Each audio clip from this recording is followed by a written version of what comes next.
Pernahkah kamu melihat seseorang hancur dari dalam karena tidak tahu cara menghadapi kritik, penolakan, kehilangan, atau kekecewaan? Mungkin kamu mengenal seseorang seperti itu. Atau mungkin orang itu adalah dirimu sendiri. Di dunia sekarang ini, banyak orang yang rapuh secara batin karena mereka menyerahkan kendali hidup mereka kepada emosi, kepada pendapat orang lain, atau yang lebih parah, kepada kejadian-kejadian di luar yang tak bisa dikendalikan oleh siapapun. Kalau kamu terus hidup seperti ini, tahukah kamu bagaimana akhirnya? Kecemasan kronis, hubungan yang beracun, kelelahan emosional dan mental, kehilangan semangat, dan kehampaan yang tak bisa diisi oleh pencapaian apapun. Tapi ada jalan lain. Jalan yang telah ditempuh oleh para filsuf Stoik lebih dari 2000 tahun yang lalu. Dan ketika dijalani hari ini, jalan itu bisa menjadikanmu pribadi yang tak tergoyahkan oleh apapun. Namaku Adriano, dan selama lebih dari 10 tahun, aku mempelajari dan menerapkan filsafat Stoik bukan sebagai teori, tetapi sebagai panduan bertahan hidup bagi jiwa. Dalam video ini, aku akan menunjukkan kepadamu 4 ajaran Stoik yang telah mengubah hidupku secara total dan bisa langsung mengubah hidupmu juga mulai dari sekarang. Tetaplah bersama sampai akhir dan kamu akan menemukan apa yang dilakukan oleh orang-orang tangguh agar mereka tidak mudah tumbang. Pernahkah kamu sadar bahwa kebanyakan orang menyerahkan kendali atas harinya kepada orang lain? Hanya dengan satu komentar menyakitkan, satu kritik yang datang di waktu yang tidak tepat, atau satu hal kecil yang tidak berjalan sesuai rencana, suasana hati mereka langsung berubah, semangat hilang, dan hari itu terasa berat dan menyiksa. Kenyataannya adalah, sebagian besar dari kita hidup dalam kondisi reaktif yang terus-menerus. Kita bangun pagi-pagi sudah dengan rasa cemas akan apa yang akan terjadi, dan sepanjang hari hanya bereaksi terhadap keadaan, seolah-olah kita adalah boneka dari situasi yang tak bisa kita atur. Tapi filsafat Stoik menawarkan jalan yang sangat berbeda.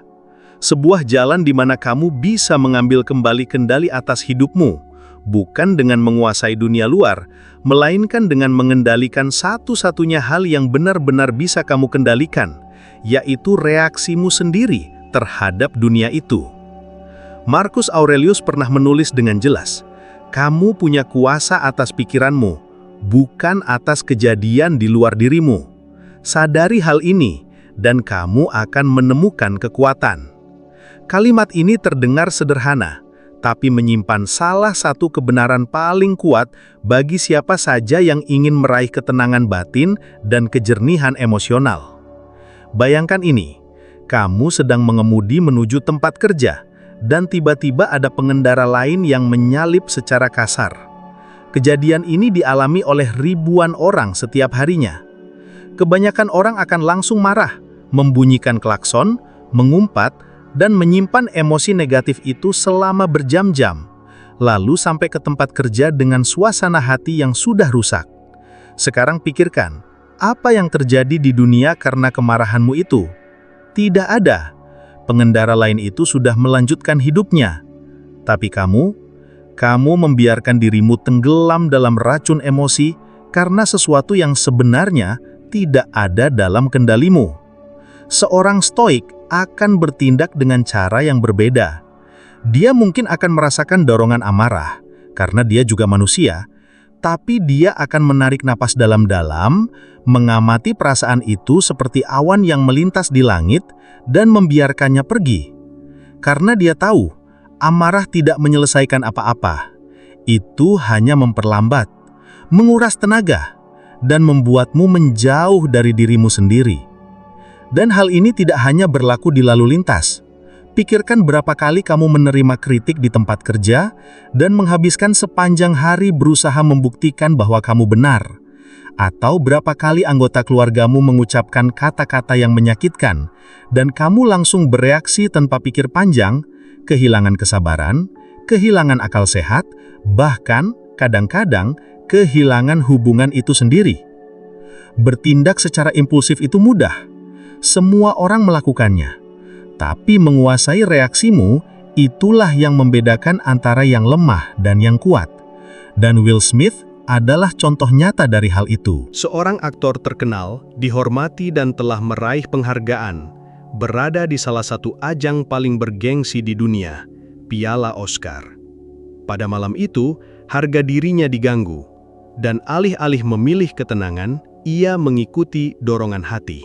Satu tamparan, satu detik kehilangan kendali, dan hasilnya, kontrak senilai sekitar 150 miliar rupiah lenyap. Namanya tercoreng. Ia harus menyampaikan permintaan maaf secara terbuka, dan yang paling menyedihkan, orang tidak mengingat penghargaan yang ia menangkan malam itu, melainkan reaksinya yang emosional. Kamu bisa melihat betapa nyatanya hal ini? Ini bisa terjadi pada siapa saja yang belum memahami kekuatan di dalam dirinya sendiri. Tapi kabar baiknya, kamu tidak perlu hidup seperti itu. Kamu bisa melatih kemampuan ini. Kamu bisa perlahan menjadi seseorang yang memilih untuk mengamati sebelum bereaksi, yang berhenti selama 3 detik dan bertanya pada diri sendiri, apakah layak kehilangan kedamaian batinku untuk ini? Ada latihan sederhana yang sangat membantu dalam proses ini. Salah satunya disebut dialog batin yang dipersiapkan. Sebelum keluar rumah, luangkan 1 menit untuk membayangkan tantangan yang mungkin muncul hari itu. Apakah seseorang bisa bersikap kasar? Bisa saja. Apakah sesuatu mungkin tidak berjalan sesuai rencana? Sangat mungkin. Sekarang, bayangkan bagaimana kamu akan merespons dengan tenang secara stoik. Ini akan melatih pikiranmu untuk tetap stabil saat tantangan itu benar-benar datang.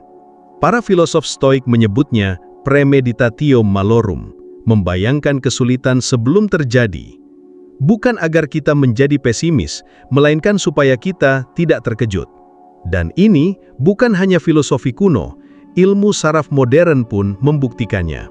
Penelitian tentang regulasi emosi menunjukkan bahwa ketika kamu menghentikan dorongan emosional sejenak dan mengamatinya, itu mengaktifkan bagian otak bernama korteks prefrontal, area yang bertanggung jawab atas pengambilan keputusan yang rasional. Sebaliknya, jika kamu langsung bereaksi tanpa berpikir, yang aktif adalah sistem limbik, pusat emosi dan reaksi impulsif. Artinya, semakin sering kamu berlatih memberi jarak antara rangsangan dan reaksi, semakin kuat kendalimu atas diri sendiri. Mungkin kamu berpikir, tapi ini sulit. Tentu saja, tidak ada kebajikan sejati yang mudah. Tapi stoisisme bukan tentang kesempurnaan. Ini tentang kemajuan yang nyata dan bisa dilatih setiap hari. Bayangkan hidupmu jika kamu merespons lebih tenang dan tidak mudah terbawa emosi. Jika kamu tidak lagi hidup mengikuti tindakan orang lain, melainkan hidup berdasarkan nilai yang kamu pegang dan pribadi yang kamu ingin wujudkan. Keanu Reeves adalah contoh nyata. Ia pernah kehilangan istrinya, kehilangan anak perempuannya, dan kehilangan sahabat dekatnya. Ia terus-menerus diburu paparazzi, ditimpa ekspektasi publik, dan menerima pertanyaan yang seringkali melanggar batas pribadi. Tapi ia tetap tenang, sederhana, dan penuh empati. Ia tidak merasa harus membuktikan apa-apa pada siapapun, dan mungkin karena itu, ketenangan dirinya begitu dikagumi oleh banyak orang, karena keheningan itu memancarkan kekuatan sejati. Kita semua, dalam hati terdalam ingin menjadi seperti itu. Dan kamu bisa, tapi kamu harus mulai hari ini. Lain kali ketika sesuatu memancing emosimu, tarik napas. Ketika kamu ingin segera menjawab secara spontan, berhenti dan pikirkan. Dan perlahan, kamu akan menyadari kedamaian yang selama ini kamu cari tidak tergantung pada dunia di sekitarmu. Itu tergantung pada pilihanmu di setiap detik kehidupan. Karena ketika kamu paham bahwa kamu tidak bisa mengendalikan peristiwa, tapi bisa mengendalikan reaksimu terhadapnya, saat itulah kamu menjadi pribadi yang tak tergoyahkan. Pernahkah kamu berpikir berapa banyak keputusan yang kamu batalkan hanya karena takut dengan pendapat orang lain? Berapa kali kamu mengubur mimpimu, menahan pendapatmu, atau mempertahankan hubungan yang sudah hancur hanya agar tidak mengecewakan orang lain, tapi malah mengabaikan dirimu sendiri? Banyak orang lebih sibuk menyenangkan orang lain daripada sungguh-sungguh menjalani hidup mereka sendiri, dan perlahan itu melumpuhkan jiwa mereka dari dalam. Setiap kali kamu mencoba menyesuaikan diri agar sesuai dengan harapan orang lain, seakan ada bagian dari dirimu yang sejati perlahan-lahan memudar. Epictetus pernah berkata, "Jika kamu ingin berkembang, bersedialah untuk terlihat bodoh di mata orang-orang yang tidak tahu." Tapi apakah kita benar-benar siap untuk terlihat bodoh? Apakah kita berani mengambil resiko untuk dikritik, diejek, atau disalahpahami demi kebebasan kita? Kenyataannya, sebagian besar orang tidak siap. Itulah sebabnya mereka hidup dalam penjara yang tak terlihat, terjebak dalam rasa takut akan penilaian, terperangkap dalam kebutuhan akan penerimaan. Dan penjara ini dimulai sejak dini. Sejak di bangku sekolah, kita diajari bahwa lebih penting untuk diterima daripada menjadi diri sendiri yang otentik. Kita tumbuh besar dengan belajar untuk tidak mengecewakan, berusaha menjadi normal, berusaha menyesuaikan diri. Tapi siapapun yang terus mencoba menyesuaikan diri, tidak akan pernah benar-benar melampaui batasnya. Pikirkan saat terakhir kali kamu ingin berganti karir atau memulai proyek yang belum tentu akan berhasil. Mungkin kamu sempat menceritakannya pada seseorang, dan kamu mungkin mendengar tanggapan seperti ini. Kamu yakin itu tidak menghasilkan uang? Kamu mau meninggalkan pekerjaan yang sudah stabil demi itu? Hidupmu sudah nyaman, kenapa ambil resiko? Lalu kamu berhenti, kamu mulai ragu, kamu menelan ide itu. Padahal ide itu milikmu, itu murni dari dirimu. Tapi sekarang ide itu terlipat rapi di dalam laci mental tempat kamu menyimpan semua mimpi yang tak kamu jalani, hanya karena takut akan penilaian orang lain. Filosofi Stoa mengajakmu keluar dari sel itu untuk bertanya pada diri sendiri. Siapa yang mengendalikan hidupku? Aku sendiri atau pendapat orang lain? Konteks Amy Winehouse sangat menyedihkan, tapi juga penting. Dia memiliki bakat luar biasa, namun dia juga sangat rentan terhadap penilaian publik, tekanan dari media, kritik terhadap buduhnya, kehidupan pribadinya, gaya hidupnya. Semua itu secara perlahan-lahan mengikis kekuatan batinnya. Tanpa dukungan dan ketahanan emosional, dia tenggelam, bukan karena kekurangan talenta, tapi karena tidak ada perlindungan dari kebisingan luar. Sebaliknya, lihat perjalanan Lady Gaga. Sejak awal ia menjadi sasaran ejekan, terlalu aneh, terlalu berlebihan, terlalu berbeda. Tapi dia tidak menyerah, dia tetap menjadi dirinya sendiri. Dan seiring waktu, hal-hal yang dulu dikritik berubah menjadi ciri khas. Dan ciri khas itu menjadi kekuatannya. Inilah intinya, jangan biarkan opini orang lain menentukan kebenaranmu. Sains membuktikan betapa nyatanya masalah ini. Sebuah penelitian yang diterbitkan dalam Journal of Anxiety Disorders menunjukkan bahwa lebih dari 70% anak muda berusia antara 20 hingga 30 tahun menghindari pengambilan keputusan penting karena takut akan penilaian sosial. Ini mencakup pilihan karir hingga keputusan sederhana untuk mengatakan tidak pada sesuatu yang mereka tidak inginkan. Apa yang terjadi pada mereka? Mereka hidup dalam kecemasan, penyesalan, frustrasi, bukan karena kurang kemampuan, tapi karena kurang keberanian untuk menjalani cerita mereka sendiri. Epictetus juga berkata, bukan apa yang terjadi padamu yang penting, tapi bagaimana kamu meresponsnya. Dalam konteks ini, merespons dengan keberanian berarti tidak membiarkan opini publik menjadi petunjuk arah hidupmu. Sekarang bayangkan situasi-situasi sederhana dalam kehidupan sehari-hari. Kamu mengunggah foto di media sosial, lalu seseorang memberikan komentar buruk. Kamu hanya ingin berbagi sesuatu yang ringan, tapi sekarang kamu merasa terluka. Lalu kamu menghapus fotonya. Kamu mulai menarik diri. Semua itu karena satu komentar dari seseorang yang mungkin bahkan kamu tidak kenal. Atau kamu sedang makan malam bersama keluarga, dan kamu memutuskan untuk berbagi sesuatu yang sedang kamu pelajari. Mungkin sebuah filosofi baru, kebiasaan baru, atau gagasan baru. Setiap kali kamu mencoba mengungkapkan pikiranmu dengan jujur, selalu ada suara yang berkata, "Wah, mulai ceramah lagi nih." Lalu kamu diam. Dalam hati mulai meragukan diri sendiri, apa aku memang berlebihan ya? Padahal kenyataannya, dunia ini belum siap menerima orang-orang yang berpikir berbeda. Dan kamu tidak perlu meredupkan cahayamu hanya agar orang lain merasa nyaman. Filsafat Stoa terus mengingatkan bahwa nilaimu tidak ditentukan oleh sorakan penonton, tapi oleh keselarasan batinmu sendiri. Kamu benar-benar merdeka saat berhenti mengejar tepuk tangan dan mulai hidup dengan integritas. saat kamu sadar bahwa menjadi diri sendiri bisa mendatangkan penilaian dari orang lain, namun sebaliknya akan memberimu sesuatu yang jauh lebih berharga. Ketenangan karena kamu jujur pada dirimu sendiri. Dan ketenangan itu tidak bisa dibeli dengan uang sebesar kira-kira 200 juta rupiah sekalipun. Mungkin kamu akan membuat sebagian orang tidak nyaman, tapi lebih banyak lagi yang akan terinspirasi hanya karena kamu memilih setia pada kebenaranmu.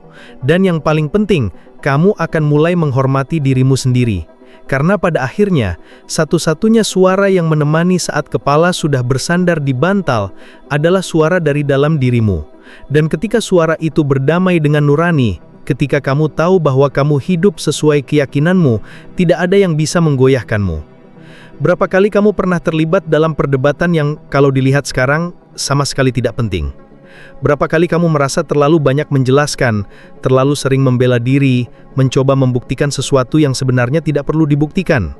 Kebanyakan orang percaya bahwa semua hal harus dijawab. Seorang diam itu tanda kelemahan. Tapi ajaran Stoik justru sebaliknya. Seneca berkata, balasan terbaik terhadap kemarahan adalah diam. Dan diam yang ia maksud bukanlah bentuk penghindaran, melainkan bentuk kebijaksanaan. Karena diam, dalam banyak situasi, bukan tidak adanya jawaban, tapi hadirnya pengendalian diri. Coba renungkan, dalam satu hari, berapa banyak percakapan yang sebenarnya sia-sia? Penuh sindiran, kritik tersembunyi, komentar sinis, atau kata-kata yang sengaja dibuat untuk menyulut emosi. Sekarang bayangkan kalau kamu menanggapi semuanya. Berapa banyak energi yang akan terkuras? Berapa jam yang terbuang hanya karena ingin punya kata terakhir? Nyatanya ada orang-orang yang sengaja memancing reaksi. Mereka ingin melihatmu kehilangan kendali. Mereka ingin kamu keluar dari pusat keseimbanganmu. Dan saat kamu bereaksi secara impulsif, tanpa berpikir, saat itulah kamu memberikan sesuatu yang paling berharga, kekuatanmu sendiri. Seorang stoik sejati melihat permainan itu, tapi tidak ikut bermain. Dia tahu tidak semua hal layak ditanggapi. Dan kadang, tidak merespons adalah bentuk kekuatan terbesar. Ambil contoh nyata di media sosial. Kamu membuat unggahan dengan niat baik, dari hati. Lalu seseorang muncul dan menuliskan komentar sarkastik, menyerang, dan benar-benar tidak perlu. Kebanyakan orang akan membalas, ikut debat, buang energi. Tapi untuk apa? Untuk membuktikan bahwa kamu benar, untuk menunjukkan bahwa kamu punya argumen. Itu tidak membuatmu lebih kuat, itu hanya mengurasmu. Kekuatan sejati ada dalam keteguhan untuk tidak tercemar oleh kebisingan. Contohnya Kanye West, seorang seniman luar biasa bertalenta, namun juga gambaran jelas tentang apa yang terjadi ketika reaksi jadi berlebihan. Dia dikenal bukan hanya karena musiknya, tapi juga karena ledakan emosinya, pernyataan kontroversial, dan respons-respons impulsif yang dibuat di depan publik.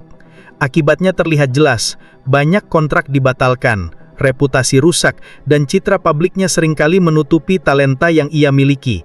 Semua itu mungkin bisa dihindari jika ia memahami nilai dari diam dan menahan diri. Sebaliknya, Morgan Freeman adalah contoh sebaliknya. Ia hampir tidak pernah menanggapi provokasi publik, jarang sekali terlihat terlibat dalam kontroversi. Namun, tetap saja, atau mungkin justru karena itu, ia dipandang sebagai sosok yang penuh wibawa, tenang, dan disegani. Orang cenderung percaya pada mereka yang mampu menjaga ketenangan. Sebab, orang yang tenang tidak sedang berusaha mengalahkan siapapun. Ia sedang mengalahkan dirinya sendiri. Ilmu saraf menjelaskan ini dengan sangat jelas. Penelitian tentang pengendalian emosi menunjukkan bahwa orang-orang yang terbiasa berhenti sejenak sebelum bereaksi mampu mengakses bagian otak yang berhubungan dengan empati, kemampuan analisis, dan kecerdasan emosional. Sebaliknya, mereka yang bereaksi secara impulsif justru mengaktifkan sistem limbik, bagian otak yang bertanggung jawab atas respons otomatis seperti melawan atau melarikan diri. Dengan kata lain, semakin sering kamu melatih diri untuk diam dan mengamati, semakin rasional dan tidak reaktif kamu menjadi. Sekarang, mari kita bawa ini ke dalam kehidupan sehari-hari. Bayangkan kamu berada dalam sebuah tim kerja dan seseorang menyindirmu dengan nada sarkastik. Nalurimu ingin membalas dengan nada yang sama. Tapi bagaimana jika kamu justru menarik napas, mendengarkan, lalu berkata, "Saya paham maksud kamu. bisakah kita fokus pada solusinya? Kamu tidak lari, kamu tidak diam karena takut. Kamu memilih diam karena pengendalian diri. Dan disitulah permainannya berubah. Kamu tetap dihormati, dan yang lebih penting, kamu tetap utuh. Sikap seperti ini juga bisa menyelamatkan hubungan. Berapa banyak pertengkaran pasangan yang dimulai hanya karena satu kata yang tidak perlu diucapkan? Berapa banyak persahabatan yang rusak hanya karena tak ada yang tahu kapan harus diam? Dalam konteks ini, diam bukanlah kekosongan. Diam adalah kehadiran sepenuhnya. Diam adalah kebijaksanaan yang bisa diterapkan. Epiktetos pernah mengingatkan, orang yang tidak terguncang oleh kata-kata yang diarahkan kepadanya adalah orang yang benar-benar kuat. Kamu paham maksudnya? Ini bukan tentang menelan semuanya begitu saja. Ini tentang memilih dengan kesadaran kemana energimu akan digunakan. Kamu tidak perlu mengoreksi semua orang. Kamu tidak perlu meyakinkan siapapun. Kamu tidak harus menjelaskan dirimu pada siapa saja. Itu bukan kesombongan. Itu adalah kecerdasan emosional. Dan itu adalah kebebasan. Begitu kamu menyadari bahwa dunia boleh berkata apapun, tapi kamulah yang memutuskan apa yang akan masuk ke dalam dirimu, saat itulah kamu merdeka. Dan yang paling indah, ketika kamu memilih diam karena kebijaksanaan, orang lain sadar bahwa mereka tak lagi punya kendali atasmu. Dan saat itu juga, kamu menjadi tak tergoyahkan. Pernahkah kamu merasakan bagaimana rasa sakit datang tiba-tiba? Putus cinta yang tak kamu duga, kehilangan orang yang terkasih, pemecatan dari pekerjaan, hasil diagnosa yang menakutkan, dan tiba-tiba saja semuanya runtuh. Rasanya seperti tanah menghilang dari bawah kakimu. Tapi apa yang membedakan mereka yang terpuruk dan mereka yang mampu bangkit? Bukan ketiadaan rasa sakit, melainkan bagaimana mereka menghadapi rasa sakit itu. Filsuf Stoa tidak pernah menyangkal penderitaan. Mereka tahu bahwa rasa sakit adalah bagian dari hidup. Tak ada satu orang pun yang bisa menghindarinya. Tapi yang mereka pahami dengan sangat dalam, yang sampai sekarang masih banyak orang belum sadari, adalah bahwa ada perbedaan besar antara rasa sakit dan penderitaan. Rasa sakit adalah apa yang terjadi. Penderitaan adalah apa yang kamu lakukan terhadap apa yang terjadi. Epiktetos menulis, bukan kejadian itu sendiri yang mengganggu kita, tetapi bagaimana kita memandangnya. Artinya, kenyataan itu sendiri tidak menghancurkan kita. Yang menghancurkan adalah cerita yang kita bangun dalam pikiran tentang kenyataan itu. Keterikatan kita pada bagaimana seharusnya sesuatu terjadi. Perlawanan dalam hati yang berkata, ini seharusnya tidak terjadi padaku. Tapi kenyataannya bisa saja terjadi. Dan memang telah terjadi.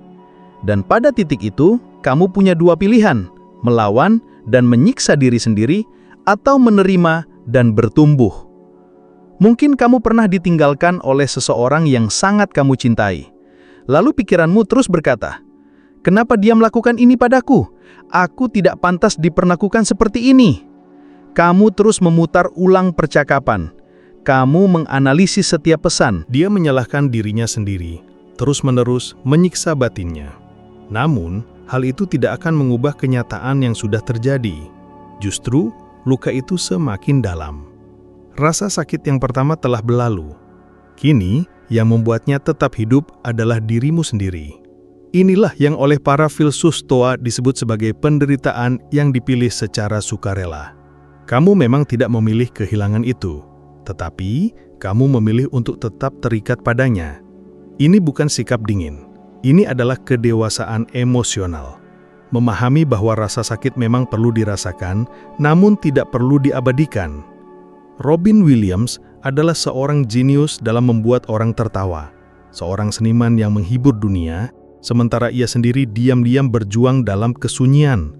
Meski memiliki kesuksesan besar, popularitas, penghargaan dan kekayaan yang setara dengan kira-kira 385 miliar rupiah, ia menyimpan luka yang dalam di dalam dirinya, dan ia tidak mampu mengubah luka itu. Ini membuktikan bahwa bakat, pengakuan, atau uang sekalipun tidak dapat melindungi siapapun dari rasa sakit. Tetapi ketidakmampuan untuk memandang dan menghadapi rasa sakit dengan bijak bisa menjadi hal yang mematikan. Sekarang bayangkan Nelson Mandela. Ia dipenjara selama 27 tahun secara tidak adil. Ia kehilangan masa mudanya, kesempatan hidup dan kebersamaan dengan keluarganya. Namun ketika ia dibebaskan, ia berkata, "Saat aku melangkah melewati pintu menuju kebebasan, aku tahu bahwa jika aku tidak meninggalkan kemarahan dan kebencianku, maka aku masih akan tetap terpenjara." Inilah inti dari stoicisme dalam menghadapi penderitaan. Kamu tidak memilih tragedi, tapi kamu memilih bagaimana tragedi itu akan membentuk dirimu. Dan ini berlaku dalam banyak situasi sehari-hari.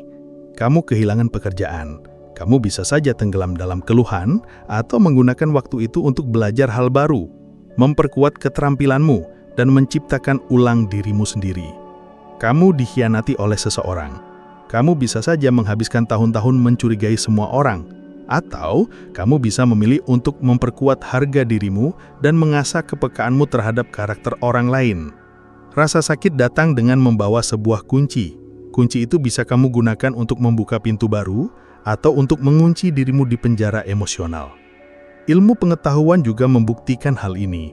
Penelitian dari Asosiasi Psikologi Amerika menunjukkan bahwa orang-orang yang memiliki tingkat penerimaan emosi yang tinggi pulih lebih cepat dari trauma dan cenderung lebih kecil mengalami depresi. Artinya, menerima kenyataan yang menyakitkan bukan tanda kelemahan. Justru itulah kekuatan yang menyembuhkan. Menerima tidak berarti kamu menyukai apa yang telah terjadi. Itu berarti kamu berhenti melawan sesuatu yang sudah terjadi. Ini bukan berarti kamu tidak akan menangis atau merasa sedih. Kamu tetap manusia. Yang diajarkan oleh stoicisme adalah menangislah dengan kesadaran, rasakan luka dengan kebijaksanaan, jangan tenggelam dalam rasa kasihan pada diri sendiri. Tetapi ubahlah rasa sakit itu menjadi bahan bakar perubahan. Bayangkan bagaimana hidupmu bisa berbeda jika kamu belajar melihat rasa sakit sebagai bagian dari perjalanan, bukan sebagai musuh, tetapi sebagai guru. Kamu telah cukup lama menderita karena masa lalu. Sekarang, kamu menderita karena tidak bisa keluar dari sana. Tapi kamu bisa. Langkah pertama adalah berhenti melawan dan mulai melihat apa yang terjadi dengan lensa yang berbeda. Apa yang ingin diajarkan pengalaman ini padaku? Bagaimana aku bisa tumbuh dari peristiwa ini? Epictetus pernah berkata, keadaan tidak membentuk manusia. Keadaan hanya mengungkapkan siapa dirinya. Dan itulah kebenaran sejatinya. Rasa sakit mengungkapkan siapa kamu sebenarnya. Tetapi rasa sakit juga menunjukkan siapa kamu bisa menjadi. Jadi, jika kamu sedang melewati masa sulit sekarang, ingat ini. Rasa sakit adalah sesuatu yang tak terelakkan. Tapi penderitaan adalah pilihan. Dan ketika kamu menyadari hal ini, ketika kamu menghadapi luka dengan martabat, ketika kamu mengubah penderitaan menjadi kekuatan, tidak ada lagi yang bisa menghancurkanmu, tidak ada lagi yang bisa menyeretmu jatuh, tidak ada lagi yang bisa mengendalikanmu. Kamu akan menjadi lebih kuat dari segala sesuatu yang pernah menyakitimu, dan kekuatan itu tidak ada yang bisa mengambilnya darimu, karena ia lahir dari dalam dirimu, dan segala sesuatu yang tumbuh dari dalam tidak bisa disentuh oleh siapapun. Kamu tidak bisa mengendalikan apa yang terjadi di dunia ini, tapi kamu bisa menentukan bagaimana kamu memilih untuk merespons. Disitulah letak kuncinya. Karena saat kamu berhenti melawan hal-hal yang berada di luar jangkauanmu dan mulai menguasai apa yang ada di dalam dirimu, hidupmu mulai berubah. Menerapkan hal ini hari ini, sekarang juga, tidak membutuhkan apapun selain satu keputusan. Keputusan untuk tidak bereaksi secara impulsif, untuk tidak goyah oleh ucapan orang lain, untuk tidak terus-menerus menyiram luka lama, untuk diam saat diam adalah pilihan yang lebih bijak, dan untuk mengingat setiap hari bahwa kekuatan sejati tidak datang dari luar. Ia tumbuh dari pikiranmu, keberanianmu, dan dari pilihan-pilihan yang kamu buat. Jika kata-kata ini menyentuhmu, jika pada satu titik dalam video ini kamu sempat berpikir, ini memang ditujukan untukku, maka itu berarti kamu sudah siap untuk melangkah ke tahap berikutnya. Tonton video berikutnya yang sedang muncul di layar. Di sana kamu akan naik satu anak tangga lagi dalam perjalanan stoikmu dan menjadi setidaknya 1% lebih baik dari dirimu yang sekarang. Terima kasih banyak telah menemani saya sampai di titik ini. Saya Adriano, dan saya akan menunggumu di video selanjutnya dengan lebih banyak kebijaksanaan, lebih banyak kejernihan, dan sedikit lagi penguasaan atas dirimu sendiri.